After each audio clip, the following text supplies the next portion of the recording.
Hello and welcome to CET 4884 Security Methods and Practice. In this session we will continue addressing the different threats that might face an organization. We started with some threats and we have other threats that could affect the system and that could be due to technical hardware or software failures or errors. The technical hardware failures occur when the company's equipment have a defected component that could be manufacturing defect or after long use defect.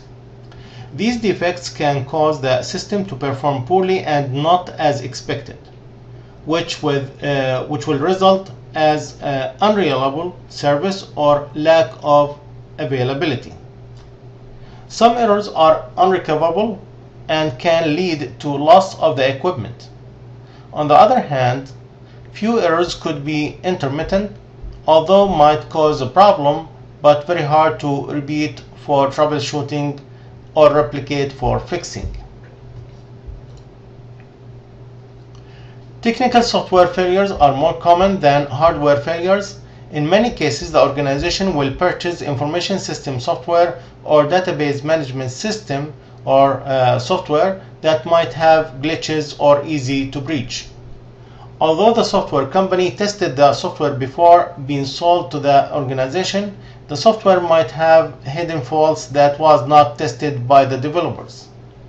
Large quantities of computer code are written, debugged, published, and sold only to determine that not all bugs were resolved. We are not talking about 100% perfect software that's been released. That's why you can see that after releasing any software, they have service pack to fix the glitches that it includes. Sometimes unique combination of certain software and hardware reveals new bugs. Sometimes it's not compatible with other software packages within the system. Although it rarely happens with the current advanced technology age and the lower cost of technology, but in some cases the infrastructure of the organization becomes outdated. Obsolete equipment could lead to unreliable and untrustworthy systems. Management must recognize that when technology becomes outdated, there is a risk of loss of data integrity threats and attacks. It could also affect consumer confidence, which might reduce the organization's sales and net worth. Ideally, proper planning by management should prevent the risks from outdated technology, but when obsolescence is identified, management must take immediate action.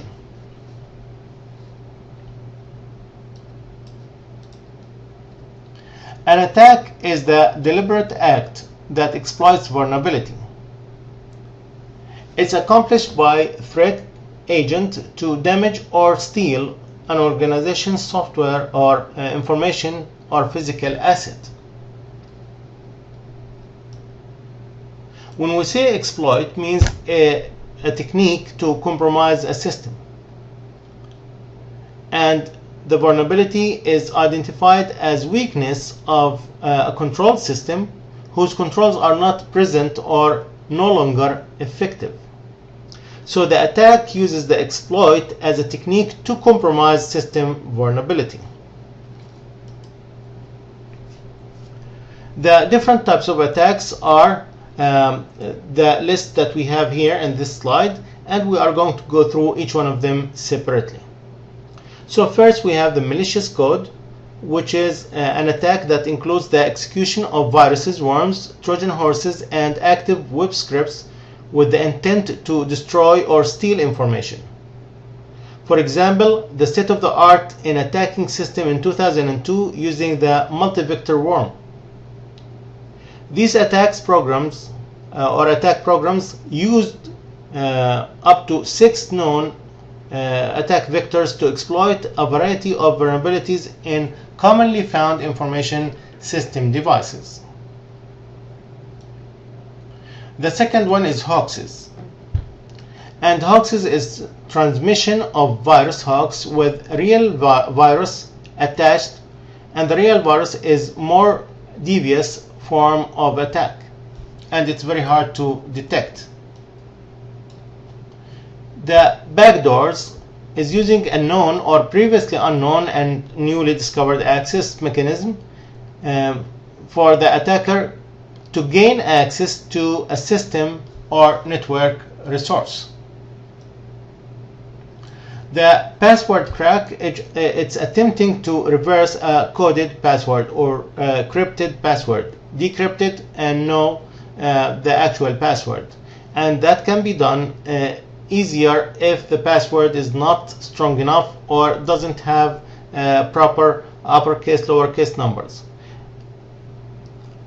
That's why actually in most of the companies now, they require you to put more or use more complex password rather than just a very simple password.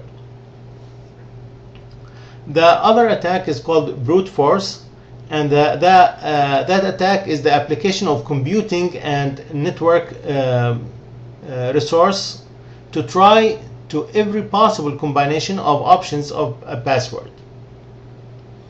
So the program has all these combinations, and it will run until it finds the proper password for your account or for an account, and then access the system through that.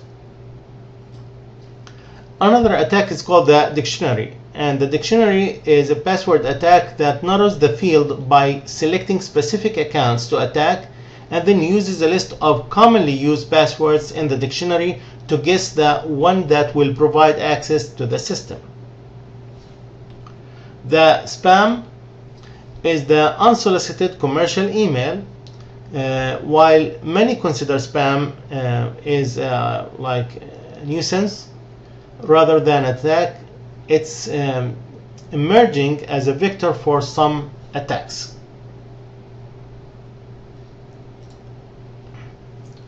The denial of service. In the denial of service, the attacker sends a large number of connections or information requests to a target. So many requests are made that the target system cannot handle. When that happens, although some of the requests will be legitimate requests for a service, they might result at the end, because of the large amounts, they might result in a system crash or merely an inability to perform ordinary functions. Another attack is called distributed denial of service, and in this case, instead of attacking from one system, sending large amount of requests, I can send the attacks from different places.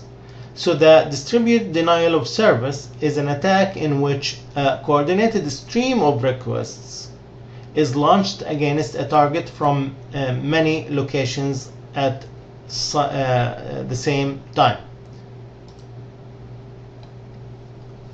Another type of attack is called spoofing, which is a technique used to gain unauthorized access to computers, whereby the intruder sends messages to a computer with an IP address indicating that the message is coming from a trusted host. Then we have an attack that's called man-in-the-middle. In the man-in-the-middle attack, or TCP hijacking attack, an attacker shifts packets from the network, modify them, and insert them back into the network.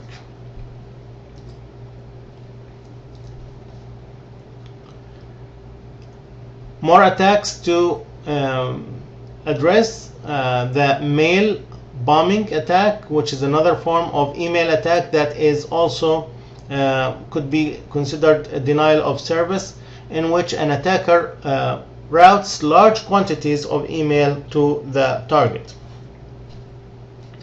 Sniffers is a program and or device that can monitor data traveling over a network. Sniffer can be used both for legitimate network management functions, and for stealing information from a network.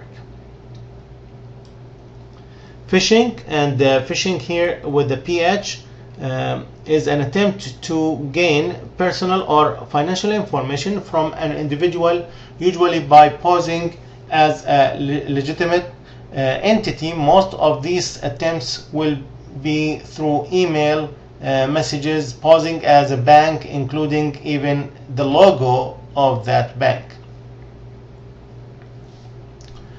Farming is the redirection of legitimate web traffic, for example, the browser request, to an illegitimate site for the purpose of obtaining private information.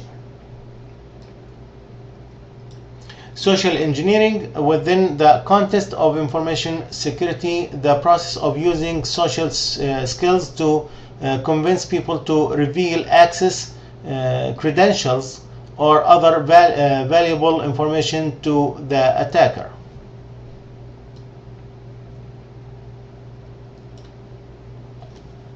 And one of the most common attacks is people themselves, because people are the weakest link. And you can have the best technology, you can have very good firewalls, you can have a very good intrusion detection system and biometric devices, and many other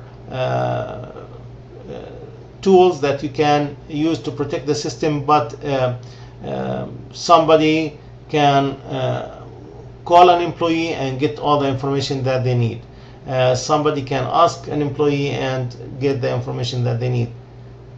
So people are considered the weakest link in the attacks. And the last attack that we're going to address is called the timing attack, and this is a new type of attack which works by exploring the content of a web browser cache. This could allow the designer to collect information to access to password protected sites. Another attack by the same name involves attempting to encrypt or intercept cryptographic elements to determine keys and encryption algorithms. This is an example of phishing email, and in this email you can see that the email is coming from paypal.com, and they have a subject that you have a new security message alert. And they have the PayPal logo, so everything is look legitimate. Then you can view the source. If you view the source in Outlook or GroupWise or Mozilla, and you found that in the source the images actually are coming from PayPal, then you're fine. But when you see that the image or a link or the redirection of the information goes to a different website with this weird IP address, then at that point you started doubting the information or the source of that email.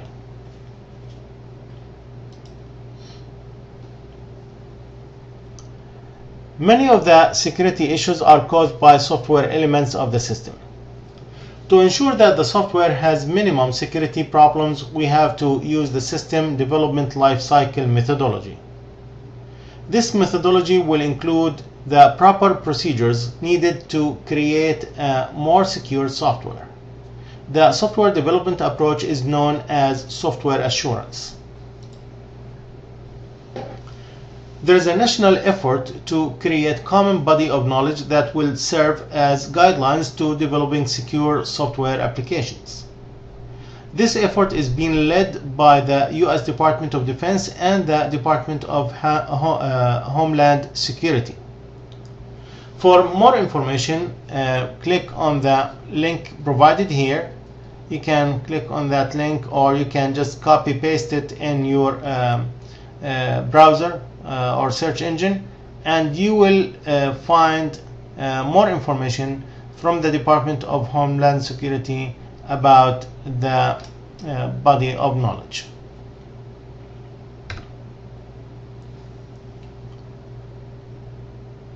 In this slide and the next few slides, you will find a list of some commonplace security principles.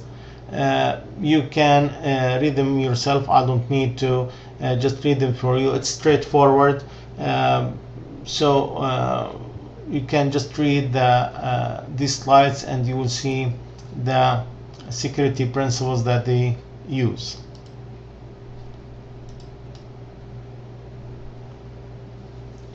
The main purpose of the guideline of building secured application is to overcome the most common problems such as buffer overruns, command injection, cross-site scripting, failure to handle errors, failure to protect network traffic, failure to store and protect data securely, failure to use graphically strong random numbers.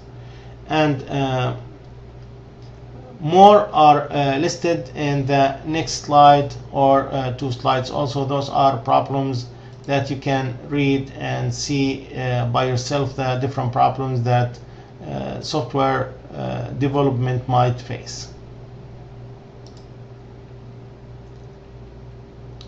I think with this, and you can read this thoroughly, we can end the first chapter or this session. And if you have any questions, you can email it to me, you can call, or you can Skype, or if you have the time, you can come to my office face to face, and I will be more than glad to assist.